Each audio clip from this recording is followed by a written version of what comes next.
Hello students, welcome to the YouTube channel of Akbar classes. Akbar classes के YouTube channel में आप सबका स्वागत है। केमिकल बॉन्डिंग के लेक्चर को आज कंटिन्यू करेंगे। बहुत पहले मैंने रिकॉर्ड किया था 2 लेक्चर्स और आप लोग उसको देखे भी होंगे।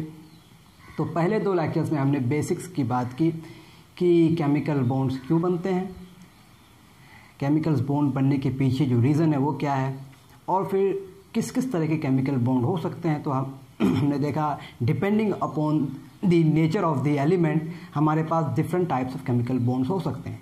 जो मेजर टाइप ऑफ बॉन्ड है, एक है आयनिक बॉन्ड, दूसरा है कोवैलेंट बॉन्ड। आयनिक बॉन्ड के फॉर्मेशन को हम लोग डिस्कस कर रहे थे। आयनिक बॉन्ड को डिफाइन भी हम लोग ने कर लिया, और जितने सारे आयनिक कंपाउंड्स होते हैं उसके अंदर आयनिक बॉन्ड होते हैं, ये सारी बातें हो गई थी। और हमने ये भी पहले क्लास में बात किया था कि जब भी कोई कंपाउंड अलग अलग एलिमेंट के एटम से बनता है तो मेजर कंसर्न जो है वो लोअरिंग इन एनर्जी कम होना है।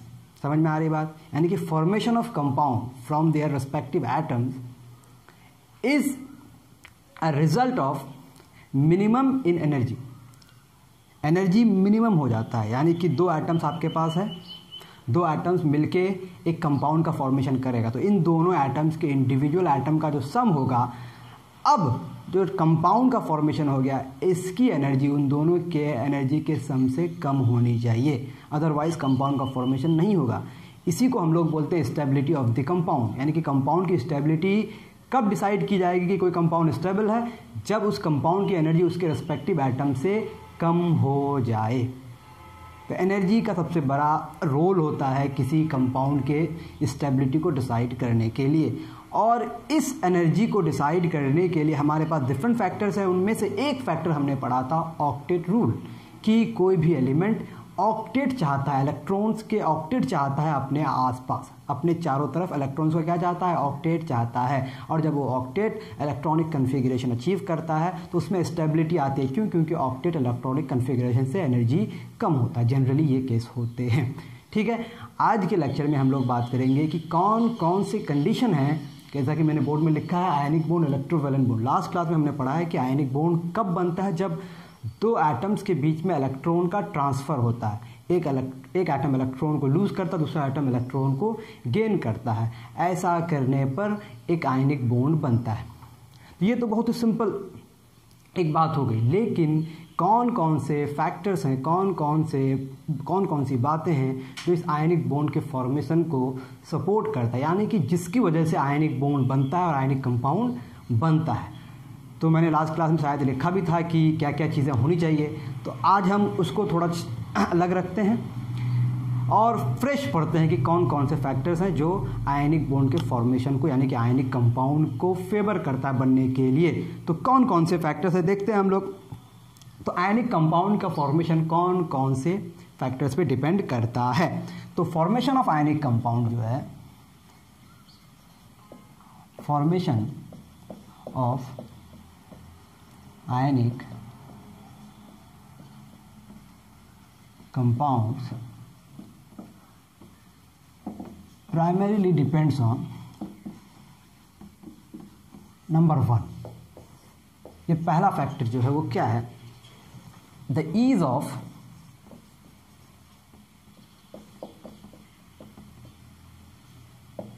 Formation of cations and anions. सब आप लोग जानते हैं कि कैटायन और अनायन बनना ज़रूरी है आयनिक कंपाउंड के फॉर्मेशन के लिए। तो कैटायन और अनायन जितनी आसानी से बनेगा, the ease of formation of cations and anions from their respective neutral atoms. ठीक है, ease of formation of cations and anions from their respective atoms. कौन से atom? Neutral atom. This is the first factor, जितनी आसानी से वो बनेगा। दूसरा फैक्टर क्या है? ये कैटायन और एनायन का फॉर्मेशन हो गया। अब ये कैटायन और एनायन बन जाने के बाद ये कैटायन और एनायन एक क्रिस्टलाइन स्ट्रक्चर में अपने आप को अरेंज करता है, यानी कि एक लैटिस बनाता है क्रिस्टलाइन कंपाउंड का। समझ में आई बात?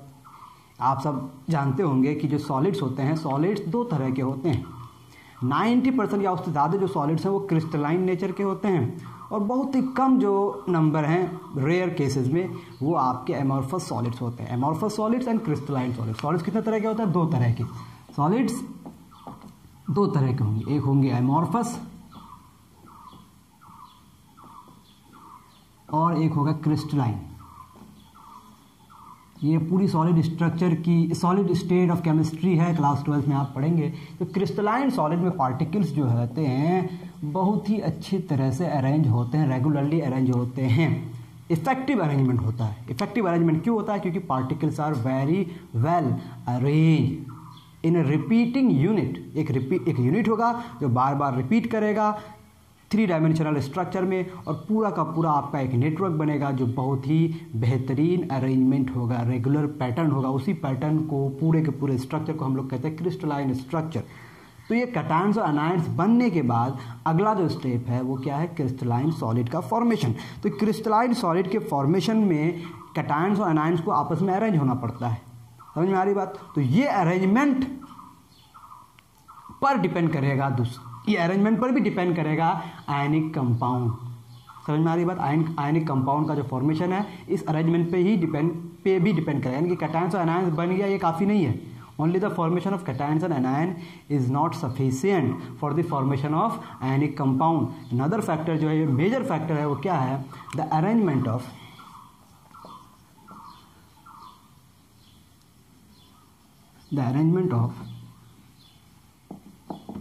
cations and anions. The arrangement of cations and anions in the lattice of ionic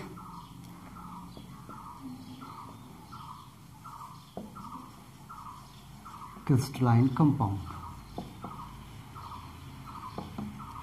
in the lattice मतलब उसका जो स्ट्रक्चर है वो 3 डायमेंशनल स्ट्रक्चर जो होता है उसको हम लोग लैटिस कहते हैं, और वो क्रिस्टलाइन कंपाउंड है।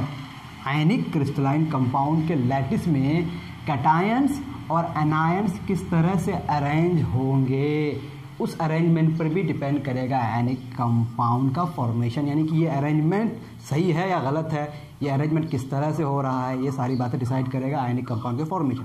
अब देखते हैं कि पहला जो हमारे पास है कि फॉर्मेशन ऑफ कैटायन, दूसरा है फॉर्मेशन ऑफ एनायन। कितनी आसानी से कैटायन बनेगा, कितनी आसानी से एनायन बनेगा। तो फॉर्मेशन ऑफ जो कैटायन है ये क्या है? कैटायन बनने के लिए किसी न्यूट्रल एटम को क्या करना पड़ेगा? इलेक्ट्रॉन लूज करना पड़ेगा। यानी कि आप कह सकते हैं एक नंबर पहली बात जो है वो formation of cation is ionization of a neutral atom. आ रही बात समझ में? Formation of cation is ionization of a neutral atom. अब कैसे? मान लेते हैं आपके पास एक मेटल एटम है M, ओके। अब M जो है इसका आयोनाइजेशन अगर सॉलिड स्टेट में है तो आयोनाइजेशन पॉसिबल नहीं है। तो सबसे पहला जो हमारा स्टेप होगा, इस सॉलिड को हम लोग कन्वर्ट करेंगे गैसियस स्टेट में। यानी कि इस सॉलिड को हम लोग कन्वर्ट करेंगे किस स्टेट में? गैसियस स्टेट में। यानी कि इसको सब्लिमेट करेंगे। तो पहला हमारा स्टेप होगा सब्लिमेशन। तो इसकी बात हम कर ही नहीं रहे, ये तो हमारा अंडरस्टूड है, ये हमारा हो जाएगा। अब जब आपको गैसियस एटम मिल गया, मेटल गैसियस एटम जब मिल गया, इस मेटल गैसियस एटम को आपने कैटायन में कन्वर्ट किया। समझ में आई बात? कब? जब ये एक इलेक्ट्रॉन को लूज किया। अब इस इलेक्ट्रॉन को इस एटम से हटाने के यानी कि आयोनाइज करने के लिए इसको एनर्जी चाहिए। इस सिस्टम में एनर्जी देंगे आप, तभी वो एनर्जी को लेकर ये इलेक्ट्रॉन उस मेटल से बाहर चला जाएगा। किसी भी मेटल से इलेक्ट्रॉन को बाहर करने के लिए यानी कि उस मेटल एटम को आयोनाइज करने के लिए एनर्जी मस्ट बी गिवन। यानी कि ये कौन सा प्रोसेस हो रहा है? एनर्जी एब्जॉर्ब हो रहा है, एनर्जी मस्ट बी एब्जॉर्ब। और इसी एब्जॉर्ब एनर्जी को हम लोग कहते हैं आयोनाइजेशन एंथैल्पी। Ionisation enthalpy. अब आपको समझ में आ रही होगी बात, व्हाट इज आयोनाइजेशन एंथैल्पी? कि वो एनर्जी जो किसी मेटल गैसियस एटम को आयोनाइज करने के लिए ज़रूरत पड़ती है। अब ये आप एब्जॉर्ब एनर्जी है, this is the ionisation enthalpy is what kind of energy, absorbed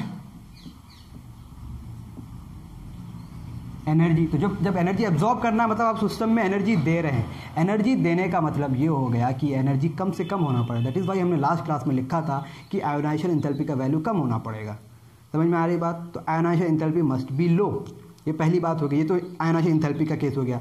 दूसरा आपके पास जो है फॉर्मेशन ऑफ एनायन। एनायन कैसे बनेगा? एनायन भी बनने के लिए आपके पास मान लेते हैं कोई भी आपके पास नॉन मेटल है जो सॉलिड स्टेट में अगर है तो इसको भी पहले किस स्टेट में कन्वर्ट कर लेंगे, गैसीय स्टेट में कन्वर्ट कर लेंगे।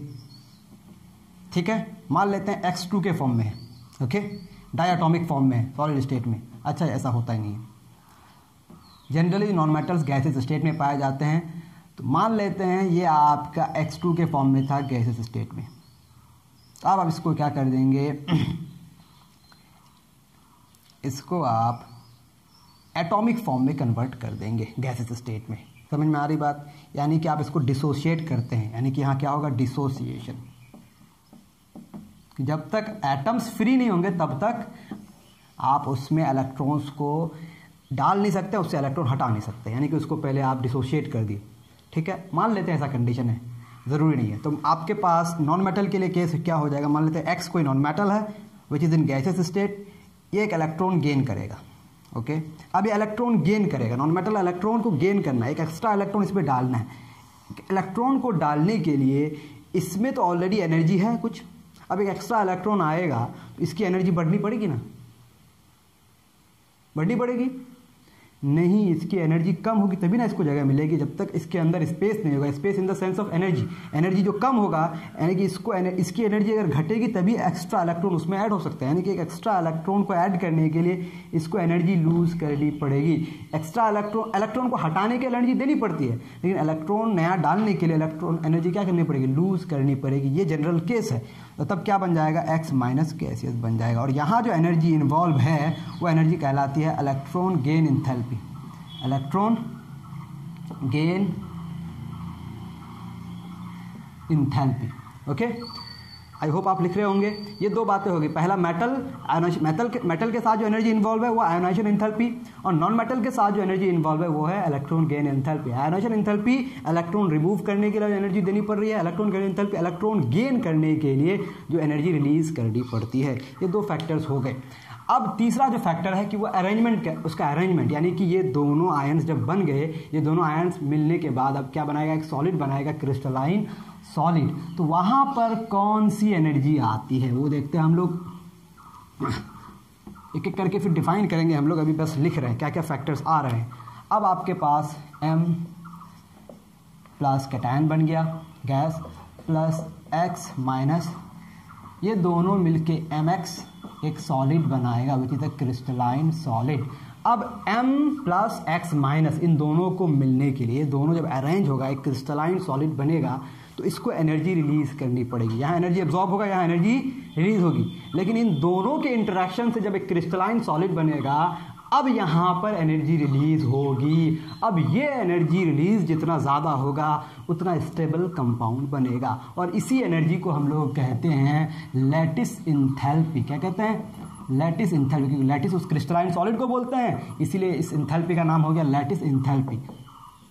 एंथैल्पी को हम एनर्जी के लिए इंटरचेंजेबल टर्मिनोलॉजी है अभी हमारे लिए, थर्मोडायनामिक्स में वो बहुत ही डिफरेंट बात है, लेकिन अभी हमारे लिए एंथैल्पी एनर्जी आप बोल सकते हैं। तो अब आपको समझ में आ रही होगी बात कि ये एनर्जी हाई होनी चाहिए लैटिस एंथैल्पी, आयोनाइजेशन एंथैल्पी लो होना चाहिए, इलेक्ट्रॉन गेन एंथैल्पी जो है ये एनर्जी क्या है, रिलीज एनर्जी है। तो जब किसी सिस्टम से एनर्जी जाती है तो इसको हम लोग नेगेटिव वैल्यू लेते हैं। ठीक है, अब कुछ बातें और इसमें देखते हैं, आप लिख लें। तो आयोनाइजेशन जो प्रोसेस है ये क्या होगा, हमेशा एक्सोथर्मिक होगा।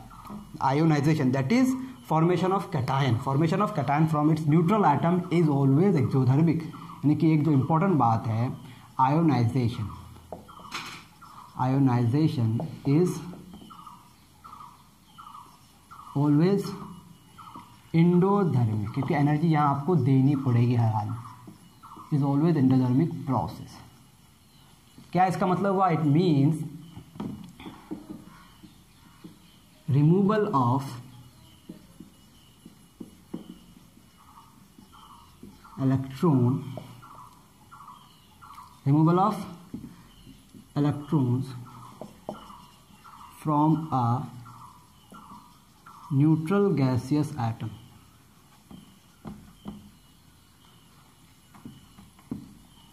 is always endothermic. ओके अब आयनिक बॉन्ड फॉर्मेशन के लिए, for the formation of ionic bond, इस वैल्यू को कम से कम होना पड़ेगा। ठीक है, अब दूसरी बात हमारे पास क्या है, electron gain enthalpy. Electron gain enthalpy, अच्छा आयोनाइजेशन इंथैल्पी को हम लोग डिफाइन कर लेते हैं। What is ionisation enthalpy? Ionisation enthalpy को कैसे डिफाइन किया गया है? आयोनाइजेशन इंथैल्पी, ठीक है, ये क्या है? Amount of energy required to remove an electron, the amount of energy, किसका कितना होगा, किधर बढ़ेगा किधर घटेगा, पीरियोडिक टेबल में, ये हम लोग पीरियोडिक क्लासिफिकेशन में पढ़ेंगे, अभी बस जान लेते हैं terminology. The amount of energy required to remove an electron from the amount of energy required to remove an electron from its isolated gaseous atom. Isolated gaseous atom. Atom gaseous होना पड़ेगा, isolated होना पड़ेगा, मतलब atoms अलग अलग हो जाने पड़ेंगे, तब ये आइसोलेटेड हो गया। ये हो गया आयोनाइजेशन इंथैल्पी। अब दूसरा जो है हमारे पास आता है इलेक्ट्रॉन गेन इंथैल्पी। तो इलेक्ट्रॉन गेनिंग जो होगी, the electron gain process, electron gain process, इसमें खास बात क्या है? Electron gain process is either exothermic, generally यही होना चाहिए,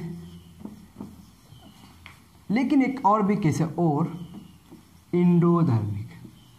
अब इंडोधर्मिक कब होगा ये हम बात करें। एक्सोथर्मिक तो समझ में आ रही है कि बात, इलेक्ट्रॉन एक्स्ट्रा ऐड करेंगे तो एनर्जी सिस्टम को रिलीज करनी पड़ेगी। इंडोधर्मिक मतलब जब आप किसी ऐसे एटम में इलेक्ट्रॉन ऐड करेंगे जिसको इलेक्ट्रॉन की ज़रूरत है नहीं। फॉर एग्जांपल आप मेटल्स में इलेक्ट्रॉन ऐड करेंगे, मेटल्स में इलेक्ट्रॉन ऐड करने के लिए मेटल्स क्या करेंगे? मेटल्स में आपको एनर्जी देनी पड़ती है, क्योंकि उसमें अनस्टेबिलिटी आती है। क्या आती है? अनस्टेबिलिटी, उसको हमेशा एनर्जी चाहिए होता है। ठीक है, तो एक्स्ट्रा इलेक्ट्रॉन, इसको डिटेल हम लोग डिस्कस करेंगे, तो इस पे हम लोग जब ionization electron gain enthalpy process पढ़ेंगे बाद में हम उसको देखेंगे। अभी मैं बता दूं कि इलेक्ट्रॉन गेन जो प्रोसेस है, इट मे बी एक्सोथर्मिक और मे बी इंडोथर्मिक, लेकिन हमारे पास जो केसेस होंगे वो हमेशा एक्सोथर्मिक के केसेस होंगे। हो सकता है बाद में मैं डिस्कस कर दूं कि इंडोथर्मिक क्यों होगा, क्योंकि अभी अगर उसको डिस्कस करूं तो बड़ा टाइम लग जाएगा। एक्सोथर्मिक होगा, एनर्जी हमेशा रिलीज होगी। तो अब इसको डिफाइन कर लेते हैं हम लोग इलेक्ट्रॉन गेन इंथैल्पी को। इससे साथ जो रिलेटेड एनर्जी है उसको हम लोग क्या बोल दिए? Electron gain enthalpy. Electron gain enthalpy. अब इलेक्ट्रॉन गेन इंथैल्पी क्या हो गया? The amount of energy release, यहाँ अभी हम रिलीज कह रहे हैं, ठीक है, क्योंकि जनरल केस ये होगा, इसके कॉन्टेक्स्ट में हम लोग डिसाइड कर रहे हैं। इंडोथर्मिक भी हो सकता है जो जनरल केसेस नहीं है। अभी हम बोल रहे हैं the amount of energy released by a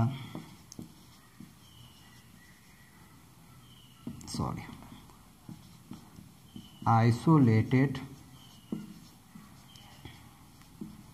gaseous atom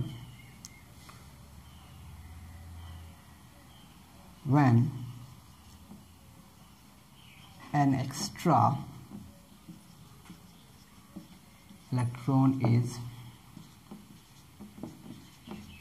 added to it. Okay, अब यहाँ पे एनर्जी रिलीज होगी, यहाँ पे एनर्जी एब्जॉर्ब होगी। अब बात क्या है कि एनर्जी रिलीज और एनर्जी एब्जॉर्ब, इन दोनों का समेशन जो होगा वो पॉजिटिव भी हो सकता है, नेगेटिव भी हो सकता है। हो सकता है एनर्जी ज़्यादा एब्जॉर्ब हो गया हो as compare to the amount of release energy. लेकिन जब आयनिक कंपाउंड का फॉर्मेशन हो रहा होगा, यानी कि जब ये लैटिस बन रहा होगा, at that step, at that process, energy जो रिलीज़ होगी वो ओवरऑल क्या हो जाएगी, ज़्यादा हो जाएगी, तभी आपका कंपाउंड क्या हो जाएगा, स्टेबल हो जाएगा, अदरवाइज स्टेबल नहीं होगा। यानी कि सिर्फ आपका कटायन बन गया, एनायन बन गया, ये कटायन बनने के बाद आपका ऑक्टेट पूरा हो गया, एनायन बनने के बाद आपका ऑक्टेट पूरा हो गया, this is not only the sufficient condition. तो पहली बात कि ये इन दोनों कंडीशन में इसका वैल्यू को हाई होना पड़ेगा। इलेक्ट्रॉन गेन इंथैल्पी जो है, ये इलेक्ट्रॉन गेन इंथैल्पी जो है ये क्या होगा, रिलीज एनर्जी है, इसीलिए क्या है, ऑलवेज नेगेटिव, ऑलवेज नेगेटिव, हमेशा क्या होगा, ये नेगेटिव होगा, यानी कि एनर्जी रिलीज होगी। और जो आयोनाइजेशन एंथैल्पी है ये क्या होगा, हमेशा ये एब्जॉर्ब एनर्जी है, इसलिए ये always positive.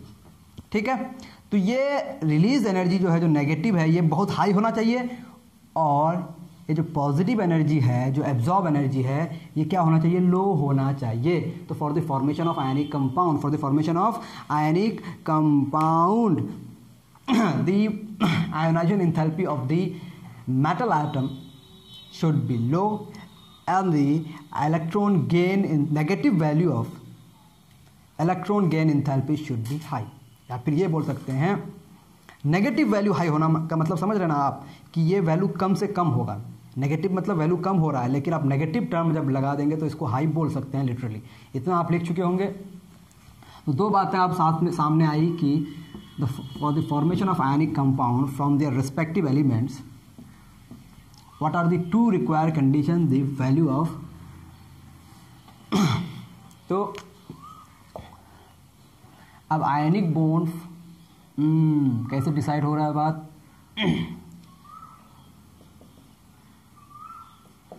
for the formation of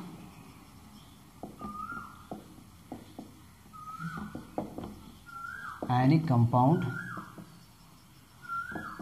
from its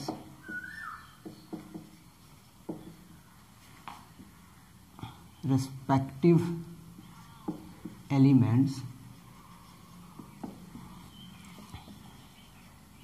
the value of ionization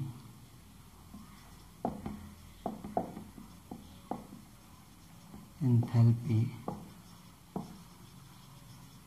should be low and the negative value of, क्योंकि नेगेटिव ऑलरेडी वो होता है, उसमें नेगेटिव लगा देंगे तो पॉजिटिव बन जाएगा, उसको हाई होना पड़ेगा। यानी जितना ज़्यादा एनर्जी रिलीज होगी, द नेगेटिव वैल्यू ऑफ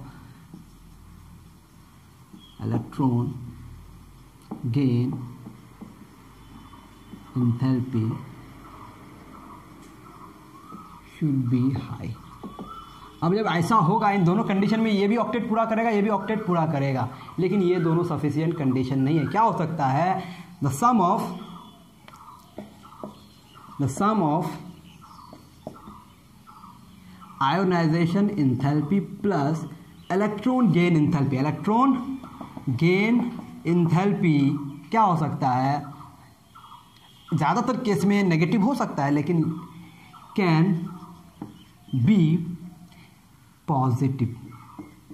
अब अगर ये पॉजिटिव वैल्यू हो गया, इसका मतलब एब्जॉर्ब एनर्जी ज़्यादा हो गया रिलीज एनर्जी से। अब एब्जॉर्ब एनर्जी अगर ज़्यादा हो गया रिलीज एनर्जी से, तो आयनिक कंपाउंड स्टेबल नहीं हो पाएगा, आयनिक कंपाउंड स्टेबल नहीं हो पाएगा। हो सकता है ये वैल्यू आपका ज़्यादा हो गया, ये वैल्यू आपका कम हो गया, तो कभी भी आपके जो वैल्यूज आएंगे वो सही नहीं हो पाएंगे, मतलब आपका स्टेबल कंपाउंड नहीं बनेगा। The sum of the electron gain enthalpy and the ionization enthalpy could be, क्या हो सकता है, पॉजिटिव हो सकता है। अगर पॉजिटिव हो गया तो आप बोलेंगे कि कंपाउंड तो स्टेबल नहीं होगा। तो अब कंपाउंड की स्टेबिलिटी कौन डिसाइड करेगा, ये वाली एनर्जी। समझ में आई बात। और इसी एनर्जी को हम लोग कहते हैं लैटिस एनर्जी। क्या कहते हैं, लैटिस एनर्जी कहते हैं। This energy is called lattice energy, क्योंकि आयनिक क्रिस्टल बनेगा और आयनिक क्रिस्टल बनने के लिए लैटिस एनर्जी रिलीज करनी पड़ेगी। तो होगा क्या, but the energy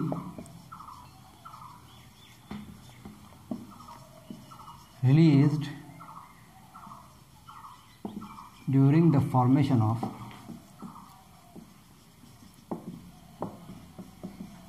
crystal stabilize the compound. क्या इसका मतलब हुआ? कंपाउंड को स्टेबलाइज कैसे कर देगा वो? क्योंकि यहाँ पर जो एनर्जी रिलीज होगी ये इसको नेगेटिव वैल्यू को क्या बना देगा? नेगेटिव बना देगा। ये हमेशा हाई होता है, जितना ज़्यादा हाई होगा कंपाउंड उतना ज़्यादा स्टेबल होगा। तो आप कह सकते हैं कि only achieving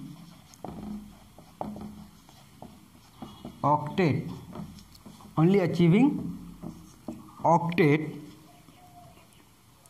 around the ionic species, that is cations and anions, around the ionic species of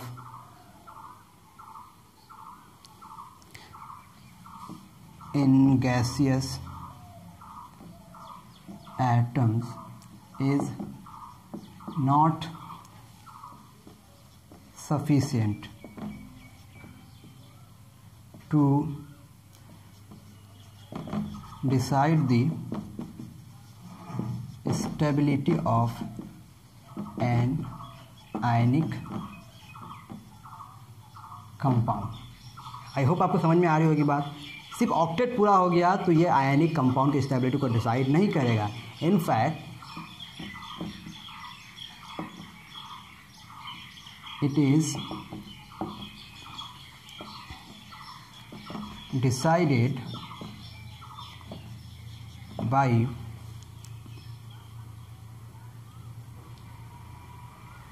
enthalpy of lattice formation। enthalpy of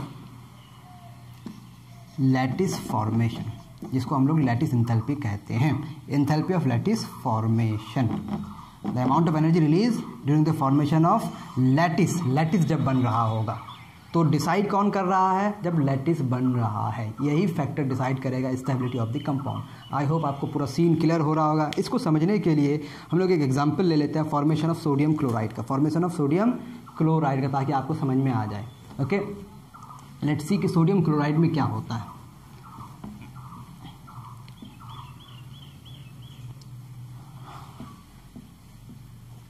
तो लैटिस एंथैल्पी का वैल्यू बहुत ही हाई होना पड़ेगा। जब तक लैटिस एंथैल्पी का वैल्यू हाई नहीं होगा आपके आयनिक कंपाउंड का फॉर्मेशन नहीं होगा। तो एग्जांपल देखते हैं हम लोग। Let's take an example of formation of NaCl। NaCl में आपका जो Na है, इसको Na+ बनाने के लिए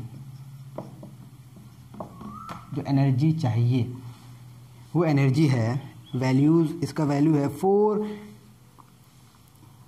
यानी कि इसका जो आयोनाइजेशन एंथैल्पी है वो कितना है? Enthalpy is 495.8 kilo joule, 495.8 kilo joule per mole, यानी एक मोल के लिए कैलकुलेट किया जाता है। जब हम लोग किसी फिजिकल क्वांटिटी को मेज़र करते हैं तो अमाउंट को फिक्स करते हैं, तो हमारे लिए कितना मोल होगा आयन? 1 मोल आयन होगा। अब Cl है, गैसेस एटम है, इसमें एक इलेक्ट्रॉन ऐड किया आप तो क्या बनेगा? Cl-। यह एनर्जी रिलीज होगी, इसको आपने क्या नाम दिया? Electron gain enthalpy. अब ये क्या हो जाएगा? नेगेटिव में हो जाएगा क्योंकि एनर्जी रिलीज हो रही है। This energy is -387 kilo joule, 348.7 kilo joule per mole. This is the value. Okay, अब इन दोनों का अगर जोड़ते हैं 498.8 प्लस -348.7 तो वैल्यू कितना निकल के आता है? 1 वैल्यू पॉजिटिव आ रहा है आपका, दिख रहा होगा आपको, 150.1 किलो जूल पर मोल। देख लें आप, 8180954146 चला गया। ओके, 150.1 किलो, यानी कि इतनी एनर्जी एब्जॉर्ब है ही अभी इन सिस्टम, इन दोनों की जो एनर्जी थी, जो एनर्जी रिलीज हुई उससे ज़्यादा एब्जॉर्ब एनर्जी है। तो क्या ये स्टेबल होगा? अब स्टेबिलिटी नहीं आएगी। अब इस स्टेबिलिटी को गेन करने के लिए हमारे पास आता है कि Na+G इन दोनों के एक एक मोल, इसका भी एक मोल होगा, इसका भी एक मोल होगा, जब आपस में इंटरेक्ट करेगा और आपका NaCl जब सॉलिड बनेगा तब जो एनर्जी रिलीज होगी, फॉर्मेशन ऑफ लैटिस एंथैल्पी जो होगा, ये भी नेगेटिव होगा क्योंकि this amount of energy must be released. तो ये कितना है, this is very high and this is -788 kilo joule per mole. तो आप देख सकते होंगे कि एक मोल के लिए सबको डिफाइन किया गया है। एक मोल कटायन बनाए, एक मोल अनायन बनाए, एक मोल कटायन को एक मोल अनायन के साथ जब इंटरेक्ट करा रहे हैं तब आपका एक मोल क्या बन रहा है, आयनिक कंपाउंड बन रहा है। तो आप लिख सकते हैं सब की केस में कि आपका एक मोल था, तो ये एक मोल बनेगा, ये एक मोल था। अगर हम स्टैंडर्ड कंडीशन लेते हैं, एक मोल बनेगा, तो एक मोल कैटायन एक मोल एनायन से इंटरेक्ट करने के बाद एक मोल आयनिक सॉलिड बनाने में जो एनर्जी रिलीज हुई, इसको आप क्या नाम दे दिया, इलेक्ट्रॉन क्या फॉर्मेशन ऑफ लैटिस एंथैल्पी, जिसको सिंपली क्या बोलते हैं, लैटिस एंथैल्पी बोलते हैं। तो लैटिस एंथैल्पी आपको क्या लगता है, वैल्यू हाई होना पड़ेगा कि नहीं, lattice enthalpy must be high, the negative value of lattice enthalpy ये बहुत ही हाई होना पड़ेगा, ठीक है। और इलेक्ट्रॉन गेन एंथैल्पी का नेगेटिव वैल्यू भी हाई होना पड़ेगा, बट आयोनाइजेशन एंथैल्पी को क्या होना पड़ेगा, कम होना पड़ेगा। यानी कि इलेक्ट्रोवैलेंट बॉन्ड के लिए आयोनाइजेशन एंथैल्पी कम होगा, लो, इलेक्ट्रॉन गेन एंथैल्पी का जो नेगेटिव वैल्यू है ये क्या होना पड़ेगा, हाई। और उसी तरह से लैटिस एंथैल्पी जो है, लैटिस एंथैल्पी का जो नेगेटिव वैल्यू है इसको भी क्या होना पड़ेगा, हाई होना पड़ेगा। यानी कि जो रिलीज एनर्जी है उसको ओवरऑल ज़्यादा होना पड़ेगा एब्जॉर्ब एनर्जी से। तो ये सारे कंडीशंस इलेक्ट्रोवैलेंट बॉन्ड के फॉर्मेशन को क्या करता है, सपोर्ट करता है। आई होप कि आपको ये सारी बातें क्लियर हो रही होगी। अब सवाल ये है कि आयनिक कंपाउंड्स बनते क्यों हैं। आयनिक कंपाउंड्स जो बनते हैं ये क्रिस्टलाइन स्ट्रक्चर में क्यों एग्जिस्ट करते हैं, why ionic compounds exist in their crystalline state. क्योंकि जब कोई सॉलिड क्रिस्टलाइन स्टेट में आता है तो particles are very regularly arrange, और ये आपका जो अरेंजमेंट होता है ये बहुत ही इफेक्टिव मैनर में होता है। The arrangement is very effective. अब इफेक्टिव अरेंजमेंट होने की वजह से सवाल क्या है कि why ionic compound exist in crystalline state. तो इसका जवाब पहले ये है कि नेचर में जो सॉलिड्स हैं 90% and more than 90% solids are in crystalline state in the nature. अब क्रिस्टलाइन स्टेट में जब कोई सॉलिड रहता है तो उसमें स्टेबिलिटी ज़्यादा रहती है। क्यों स्टेबिलिटी ज़्यादा रहती है, क्योंकि किसी क्रिस्टलाइन सॉलिड में इस फैक्ट को हम लोग लिखते हैं ताकि आप इसको लिख लें।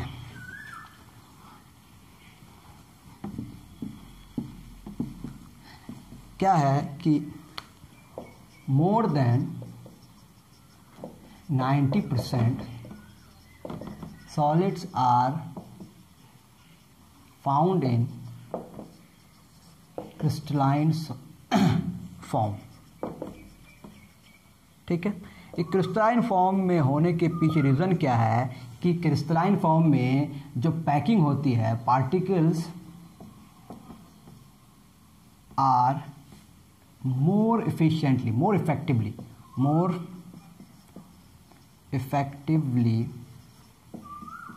packed। इसको आप कह सकते हैं efficient packing.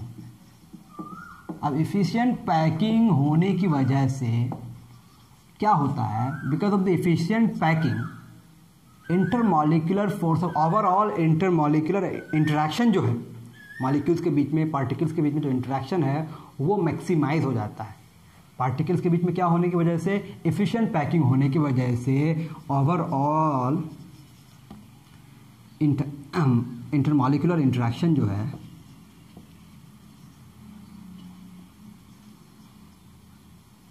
Intermolecular attraction is maximised. अब इंटरमॉलिक्यूलर अट्रैक्शन अगर मैक्सिमाइज हो जाएगा, इसकी वजह से जो इंटर मॉलिक्यूलर एनर्जीज़ हैं वो क्या हो जाएंगे, मिनिमाइज हो जाएंगे। इंटर मॉलिक्यूलर एनर्जी अगर मिनिमाइज हो गया तो आप कह सकते हैं कि कंपाउंड स्टेबल हो गया। क्या बोलेंगे आप, ये क्या करता है, intermolecular energies, intermolecular interaction energies,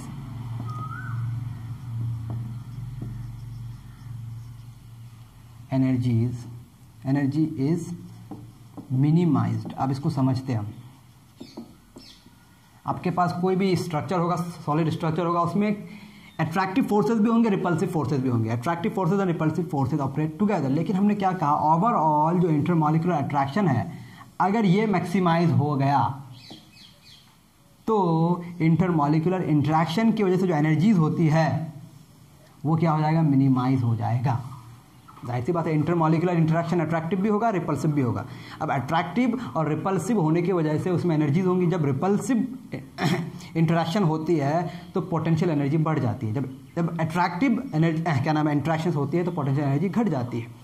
तो पोटेंशियल एनर्जी जितना कम होगा सिस्टम उतना ज़्यादा स्टेबल होगा। तो सिस्टम की स्टेबिलिटी को देखते हुए हम पाते हैं जब इफेक्टिव पैकिंग होती है, इफेक्टिव पैकिंग होने की वजह से इंटरमॉलिक्यूलर अट्रैक्शन मैक्सिमाइज हो पाता है। जितना इफेक्टिव पैकिंग होगा इंटरमॉलिक्यूलर अट्रैक्शन उतना बेहतर होगा, और इंटरमॉलिक्यूलर अट्रैक्शन जितना बेहतर होगा, जो इंटर न्यूक्लियर इंटरेक्शन की वजह से जो एनर्जी होती है वो मिनिमम हो जाएगी। और यही मिनिमम स्टेट की वजह से आपके पास ज़्यादातर सॉलिड्स क्या होते हैं, क्रिस्टलाइन फॉर्म में होते हैं। That is why ionic compounds are crystalline in nature. और वो दोनों आयनिक कंपाउंड्स क्रिस्टलाइन होते हैं। अब आयनिक कंपाउंड का जो क्रिस्टलाइन फॉर्म है ये किस किस पे डिपेंड करता है, द क्रिस्टलाइन।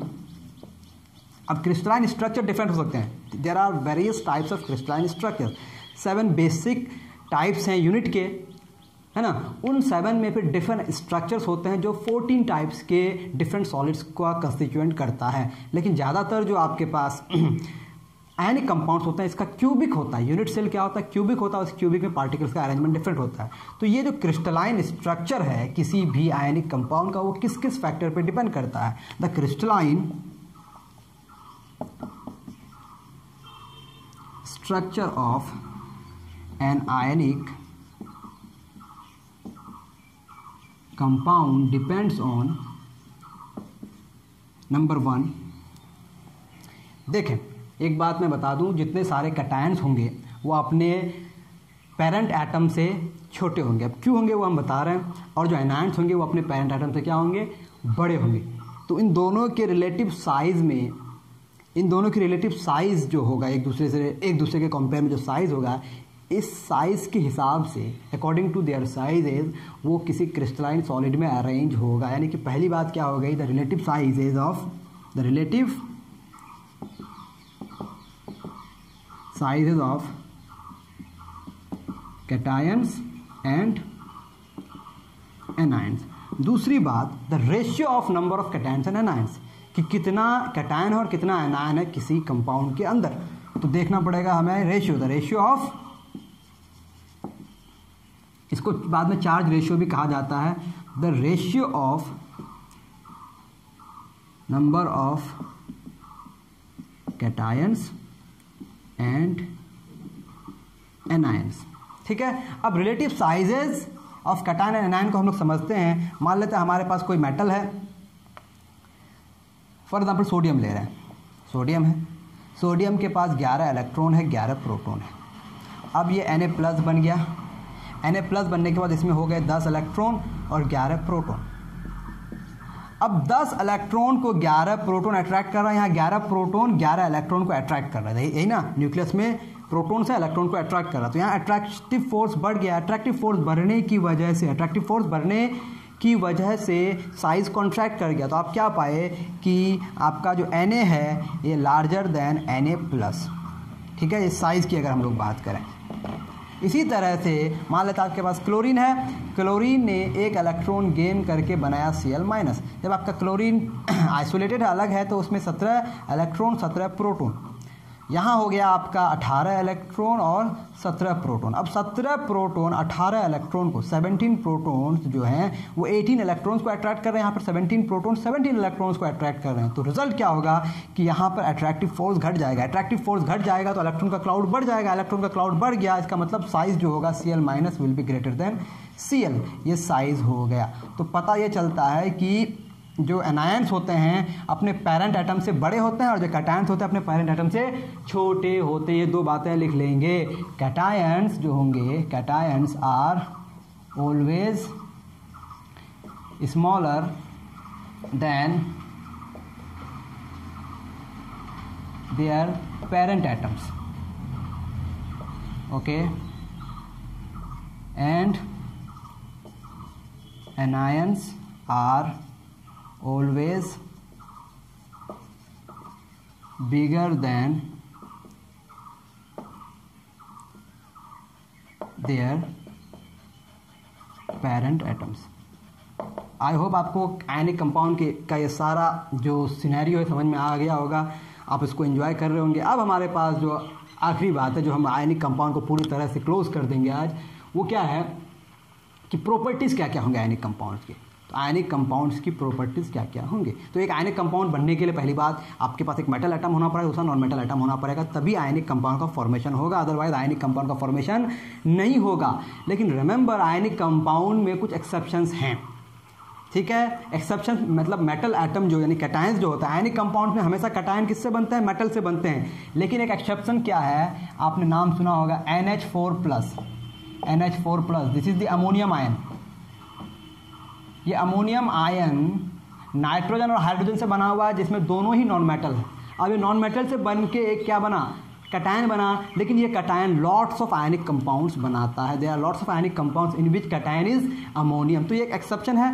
बाकी जितने सारे कैटायंस होंगे, all the cations are form from metals, metallic elements, and all the anions are form from non metallic elements. अब नॉन मेटालिक एलिमेंट्स में एक सिंगल एलिमेंट भी हो सकता है, मान लेते हैं आपके पास ऑक्सीजन -2 हो गया, या फिर SO4 -2 हो सकता है। SO4 -2 मतलब सल्फर ऑक्सीजन, दो एटम से मिलके भी एनायन बन सकता है, लेकिन उन दोनों में ही दोनों के दोनों नॉन मेटल्स होंगे एनायन में। तो एनायन के केस में कभी मेटल नहीं हो सकता, एनायन में हमेशा नॉन मेटल्स प्रेजेंट होंगे और कैटायन में हमेशा मेटल होंगे, except ammonium ion which is an exception. ये सारी बातें हो गई। तो हम लोग जनरल प्रॉपर्टीज लिख लेते हैं, प्रॉपर्टीज ऑफ आयनिक कंपाउंड्स। इतनी सारी बातें हमें याद है, हम इसको लिख लेते हैं आयनिक कंपाउंड्स, ताकि आपका जो 10th में जो सिलेबस है वो भी क्लियर होता रहे धीरे धीरे। तो प्रॉपर्टीज ऑफ आयनिक कंपाउंड्स क्या क्या। सबसे पहली बात, always crystalline solid,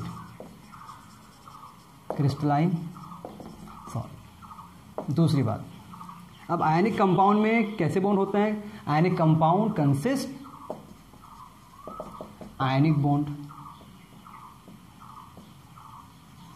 bond which are non directional, किसी एक स्पेसिफिक डायरेक्शन में नहीं होता, क्योंकि इसमें आयंस प्रेजेंट होते हैं और आयंस के बीच में pure electrostatic forces of attractions होते हैं।